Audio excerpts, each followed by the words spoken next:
ధరణి పోసి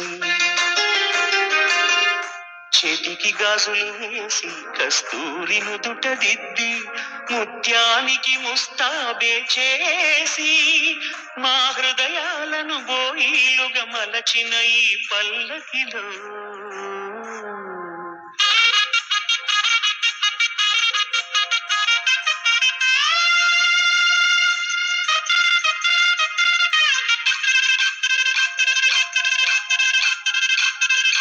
పల్లకిలో పల్లకిలో పెళ్లి కూతురు రాణిలా ఉంది, మహారాణిలా ఉంది.